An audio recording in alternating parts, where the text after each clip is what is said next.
Hey, this is Vince, and I wanted to do a live cast with you today.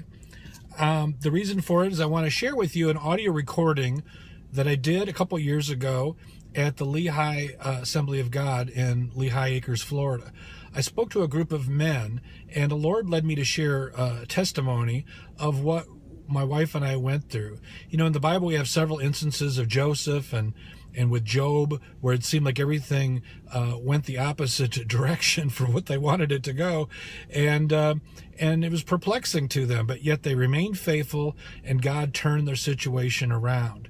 And my wife and I went through something similar a number of years ago, and God turned our situation around too. Now, you may be going through something like that yourself, and you're wondering, what is God doing? And even your friends, so-called friends, maybe like Job's friends, thinking, well, what did you do? You know, that God is cursing you and that you don't have favor with God and things like that. And but you didn't, and so you're perplexed. But I want you to know that if you've gone through that kind of a situation, that God can turn your situation around too, because He is the God of the turnaround. So go ahead, if you would, listen to this message. If you like it, comment on it and share it with your friends. God bless. I hope you enjoy it. Bye-bye. And I'm glad he didn't call me. Last time I went somewhere to speak, they announced me as Phil Rizzuto. Now, Phil Rizzuto, I wasn't even quite sure who that was, but he was a famous baseball player.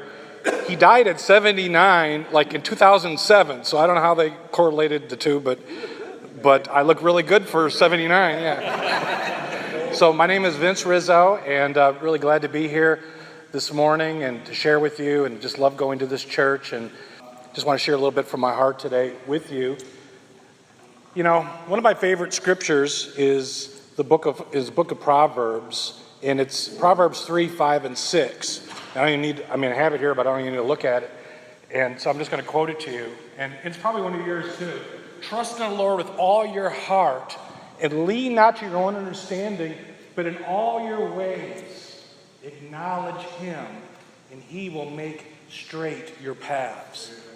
Now, we have to learn to trust God even when things don't look right, even when things seem to get worse. We need to trust Him because, sometimes things get a lot worse before they get better.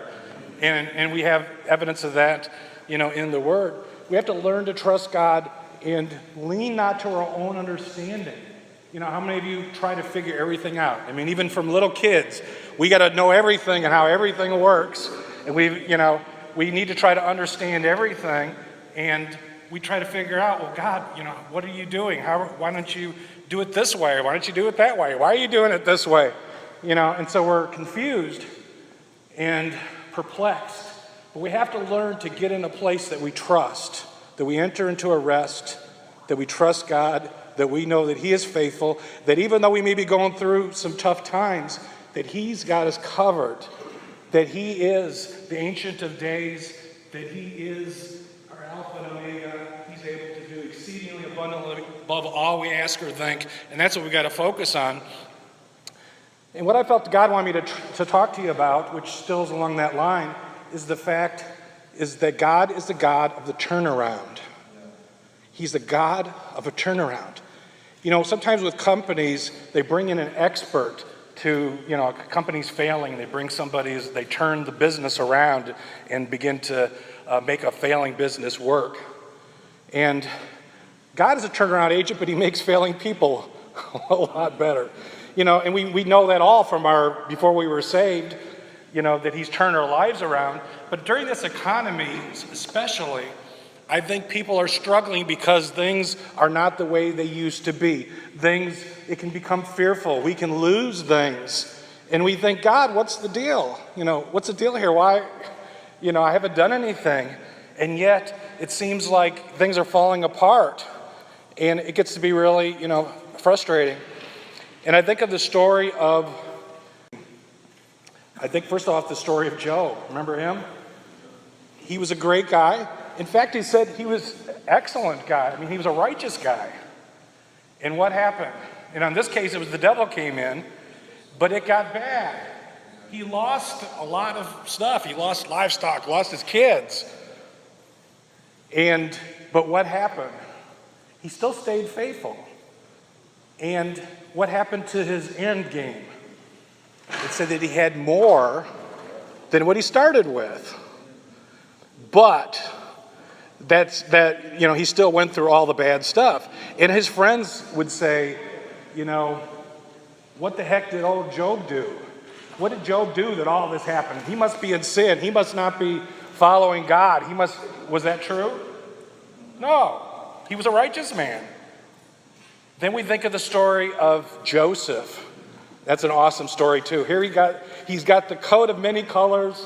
He's all excited. His dad gives him this coat, and he's standing out from the crowd, and he's got these words from God that he's going to be a great man, and he's going to do all these great exploits and all that.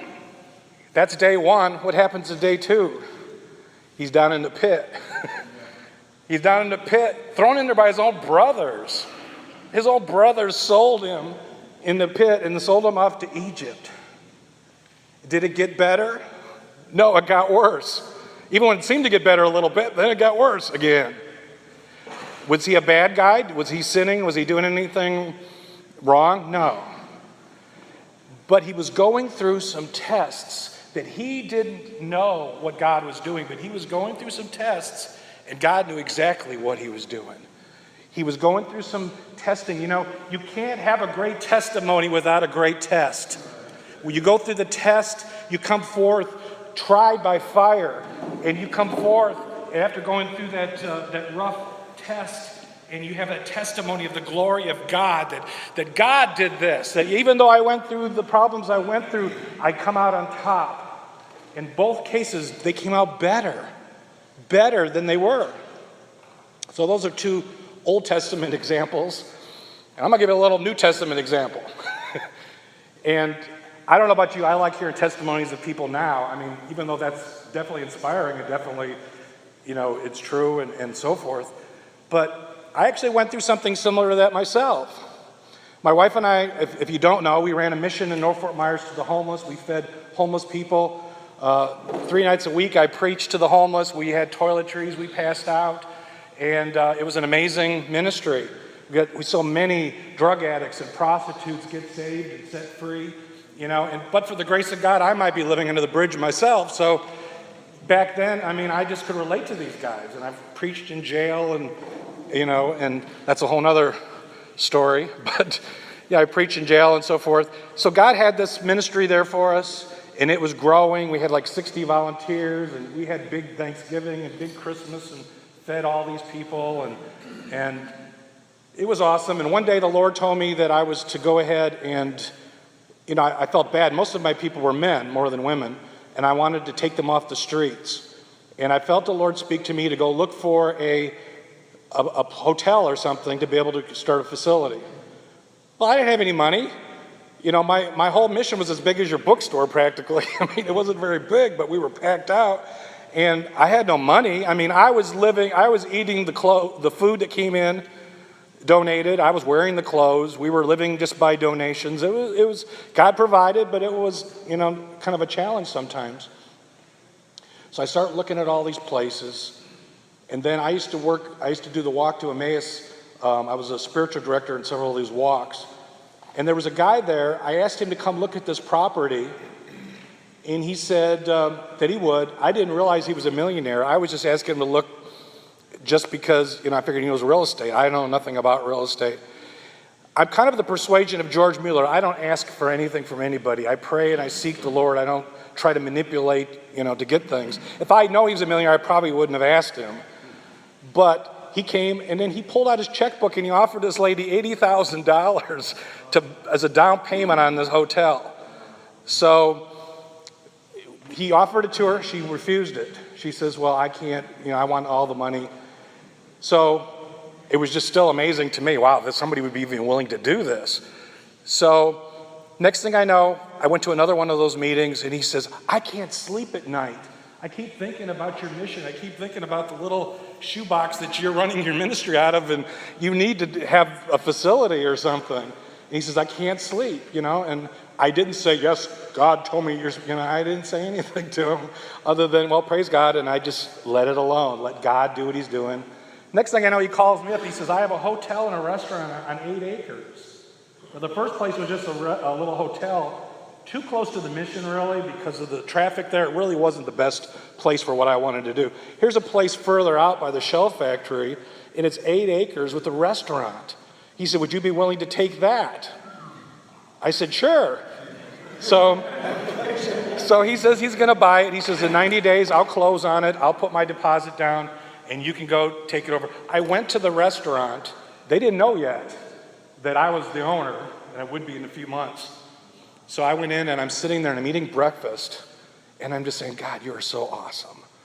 I'm looking out the window. There's my hotel over there. I can see it. I'm sitting here in my restaurant, you know, and knowing that what was going on. So we took possession of it. Then what happened? Then the zoning comes against us. They said, well, there's no cross on the building. There's no stained glass. Can't be a religious facility. Can't do it. Then all the people across the street at the Sable Springs were attacking me in the newspaper, and this went on for about a year and a half. In fact, it was great. I went in there. They were having a public forum. So I went there, and I get to the door, and they said, sign this petition. You're going to get those derelicts from across the street out of here. And I thought, I guess I'm the derelict. But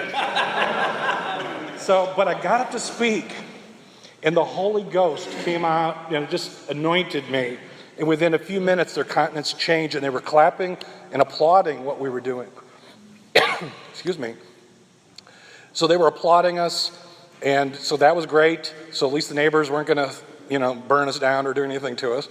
And then the zoning, though, was taking forever, and we thought for sure, we're going to lose this thing. We went in, and we had an attorney come on for free, and he was going to try, go through the whole program. And we went to the judge, and the judge says, I'm sorry, but we lost the paperwork, and so it's been lost for 6 months. We found it, and he looked at it, and he says, these people feed the homeless, they do this, it's a religious facility, boom. And we got zoning. So we got our zoning. That was exciting. And a pastor friend of mine is connected with the Teen Challenge in New York, which is the Brooklyn Teen Challenge, which is the first one David Wilkerson started. They sent me their assistant to be my director, and we began to grow the program. So we're feeding people. We're taking them off the streets. We've got one of the largest outreaches in Fort Myers. Not our largest churches, but outreaches. We had more property than Nations or any of the other outreaches, and we were really busy. And then 9/11 happened. And when 9/11 happened, our funding just dropped to nothing. And here, first the hotel is gone. We lost it. We couldn't, the owner, his economy changed too, and he wanted to, for us to take over the payments. We just couldn't. It was like $7,000 a month. So we couldn't take it over, so we lost it. So we think, well, great, we'll just do the mission. We've been doing that for years. Let's just keep doing the mission. It's actually easier, to be honest with you, than to keep up this big, huge property. And then the owner says, we're not gonna renew your lease because we're selling this property. We don't want this type of people around here. And I couldn't find any other place. And so here I am on the newspaper, I think probably on the news, even scraping the name off the window, and that we're closing. Found myself and my wife, both of us found ourselves going to look for jobs. After all these years of ministry, doing what we should do, trying to be a light, trying to help people, trying to do what Jesus would do, here we've lost it all. And churches said that they would, were supportive of us. I thought for sure somebody's going to bail us out and build us a place or something. None of that happened. I got to a place where I was in my shower, and if you know me, I talk a lot. I think most preachers talk a lot. It's probably the only time I shut up is when I'm in the shower, so that God could speak to me. And he spoke to me in my heart, and he says, I'm going to make it up to you. How many know that that's a good word from God? I'm going to make it up for you. Well, it wasn't like next week. It wasn't like next month. It was maybe 2 years later.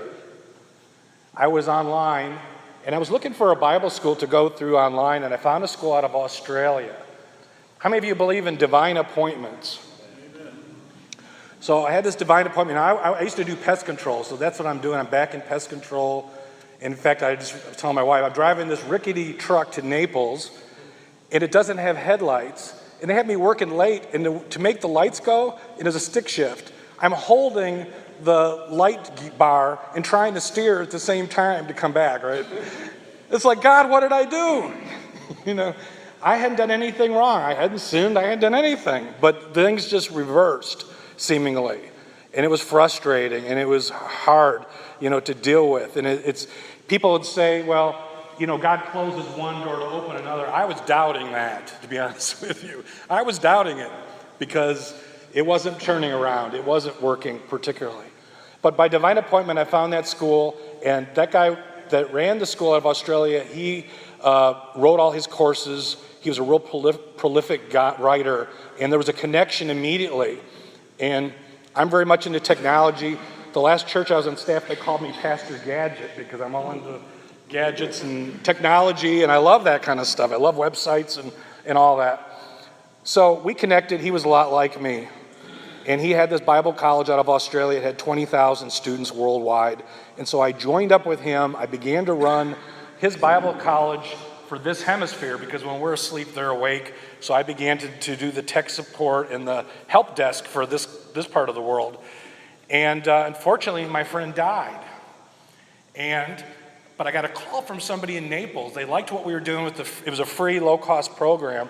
This guy had a university in Naples, and he said, would you have a meeting with me? He says, I would really like to come up with a free program where we could go ahead and, I got so many people coming wanting scholarships, and that's not working. Maybe if we had a free program, that would be an entry level where if they paid some money, they could, enter into the bachelor's. So I worked with him, and under him, I went ahead and created a Bible college called, at that time, Ames Bible College under Ames Christian University. Within the first year, we had over 3,000 students. And so then I was out to lunch with him, and I used to teach at a Bible school, and the dean was there, and the dean, this guy that had the university said, I wish I found a school I could give this away to. And I'm thinking, give it away to? I've been working here for a year. I got it up to 3,000 people. What do you mean giving it away? And so we prayed about it. We thought, man, if he's going to give it away, give it to me. So we prayed about it. We approached him. And he had gone to Tallahassee, did all the things to make it a legal school, and we were under that school. And so he prayed about it, and he decided to give us the university. Now, this was a guy that was kind of a nominal Christian. I saw this as a potential to touch the world. I saw this Bible school as a funnel to the university, and I could see in my spirit, feel in my spirit and see vision-wise that this could be huge. But this guy was doing it mostly because it's easier to have a Christian school in Florida than a secular school, but he was more secular. And when you deal with customers on the phone and they're Christians, you got to know the word, man. You got to be able to pray. You got to be a believer. And he wasn't able to do that, so he turned it over to us. When he did, God gave me some revelation, I'm not going to get into that, of things to do. And we now have over 65,000 students worldwide. We're enrolling 150 to 200 students a week, not a month, a week still. Offering free courses or $20 a course for credit. Then we have the university, bachelor's, master's, doctorate. We have a radio station called Ignite Christian Radio. It's like WFM, but it's on the phone and it's on tablets and everything, and it's heard all over the world. And so I can put my podcast on there and all that. And then we have a social network called Faith Space, and I do coach training, as Pastor said. I do seminars and so forth online. So the point of all of that is that God said, I'll make it up to you. And he said, trust the Lord with all your heart. Lean not to your own understanding. I couldn't have figured this out, but God had my back. God knew what he was doing. And God had to close all that doors of the past to bring me to where I am today. And back then, people thought probably that we were in sin or, oh, gee, Lord, what's with them? They lost their ministry. What did they do? We didn't do anything. But we couldn't have run that and do this today. We were only dealing locally. And in fact, to be honest, I had prophetic words years ago when I first got saved that I'd have a worldwide ministry. Well, I wasn't going to have a worldwide ministry here in North Fort Myers probably. What I do now isn't, my idea of worldwide ministry is traveling all over the world. But guess what? I have a worldwide ministry. And I don't have to go to all the world, but I'm dealing with people from all over the world. So, you watch 700 Club, things like that. You see all the time where people are down and God does something and brings them back up. And so, today I just felt I wanted to share that with you. We see the Old Testament examples, and mine is a New Testament example. God made it up to me. God turned my captivity. And we are doing better financially than we ever did. We are excited. I work full-time in ministry. I'm not doing pest control. I'm not driving a vehicle with no lights. I work my own hours. I'm working for the Lord, and I'm able to deal with people all over the world. But there was a time, there was a season, there was darkness where I thought, God, don't you love me anymore? Don't you care? But he did care. And he was doing something. He was working out a plan. And I didn't see it immediately, but he had it working out. And I just wanted to say one more thing. One thing that he had showed me too is that, the children of Israel, if you think about it, it said that they followed the cloud by night, or the cloud by day and the pillar of fire by night. Do you remember that? So they were following him. The ministry I had was not my ministry. The confusing part was he built it all up just to disband it. But guess what? It's his ministry. It's not my ministry anyway. So if he decides I'm going to close it, what is it to me? That's what I finally, after a couple years, figured out. That was his ministry. He closed it. He was using it as a training for me and for a reason. And as long as I stayed faithful, he ended up working it around and put me where I'm at today. And that's what he's going to do with you. Maybe you've lost things. Maybe things have not gone the way you had thought. And you're in the same place that I was, and you're frustrated, and you're saying, I don't do anything. And look, I've lost a house, I've lost whatever, and people think you're crazy and you're in sin because things are going bad, but is there a possibility that he's working something out that you don't even know about? And I want you to stand firm and believe that he is able to turn it around because he is a turnaround God.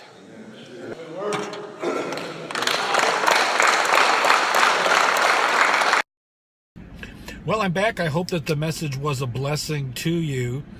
And, this is a couple years ago that I shared at the men's group. And it's been 13 years since we started the Ames International School of Ministry, which was a couple years after losing everything. And we're now getting ready to hit 76,000 students from 183 countries of the world. And, back at the time when we were running the mission, we were living in a donated trailer. We were wearing donated clothes, eating donated food. We didn't really have a whole lot to lose, actually, but we had lost everything, and now things have totally turned around. And now we're living in a wonderful, lovely gated community here in Fort Myers, Florida. It's really one of the nicer communities. We're leasing a home there. And it's a far cry from where we were back then. So a lot of times when we go through situations, we don't know what the end result's going to be. But with God involved in it, it's going to be good because he loves us. He has a plan and a purpose for us.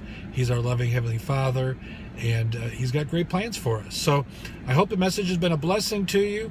Go ahead and share it. Comment on it if you like. And my wife and I are available to come speak at your church, so you can contact us to find out more about that. God bless. Have a great day. Bye-bye.